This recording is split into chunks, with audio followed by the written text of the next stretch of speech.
Let's get a view now from Robert Valencia, the Deputy World Editor for Newsweek. He's reported widely on Latin America, where he was based. He joins us now via Skype from New York. Good to have you with us, Robert. In the context of Mexican politics, how significant is this shift in Congress to the left?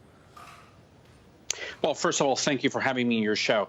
It is definitely significant. Let's look at the last 80 years of Mexican politics. Only 3 parties have actually had access to power in Mexico. But of course, the left has a clear shot, especially in the context of Latin America. Let's not forget Venezuela and other countries in Latin America with leftist policies. Of course, the nomination and the election of Andrés Manuel López Obrador, scared some people in Mexico because they built a narrative that Mexico will become another Venezuela. Of course, many experts disagree with this point of view. But the fact that he had a pretty successful government as a mayor of Mexico City was a pretty good, platform for him to launch his presidential bid last year, a couple of years ago. Well, he's run for president a couple of times, but this time he had the opportunity to control both the executive and the legislative branches. So on paper, we can see that he has all the power in his hands to advance his economic and social programs. And what are we to make of the fact that there are now very nearly as many women in Congress as men? Absolutely. And I think this is very important because Mexico has actually one of the highest numbers of female or gender representation in politics across the world. And this has been a trend, not just in Mexico, but also in the United States and other parts like Argentina. And let's not forget a big scandal that occurred in 2009, the so-called Juanitas scandal, in which a group of women had to relinquish their positions to men. Now it is almost, there's basically a law that forces Mexico to have a quota representation.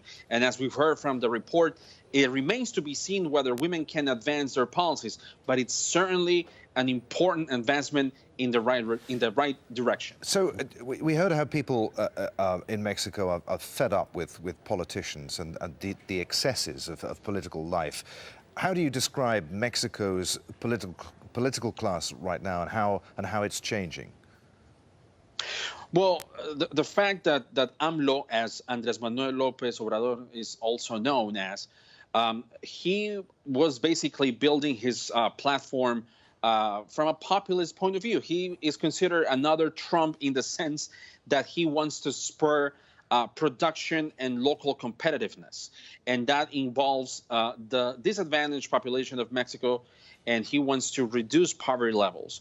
So obviously, as you mentioned, the fact that you had the PRI, the Institutional Revolutionary Party, that is completely unpopular alongside Enrique Peña Nieto. If you remember, there was a big scandal a couple of years ago with his White House, a multi-million-dollar property in the outskirts of Mexico City. When people saw that, the excesses that you're mentioning, people wanted a real change. And Andrés Manuel López Obrador clinched a pretty high number of votes. 60% of the vote, the polling went to him. So now that he has the power, basically, to make these changes, obviously he has a pretty big compromise. He has to basically uphold what he promised. Otherwise, Mexicans will grow disillusioned, and maybe we're going to see another shift in power in the next 6 years. So it seems that he has a clear path. But of course, let's see if bureaucracy and the power of other parties will come into play. Robert, really good to talk to you. Many thanks indeed. Robert Valencia there from Newsweek. Thank you very much.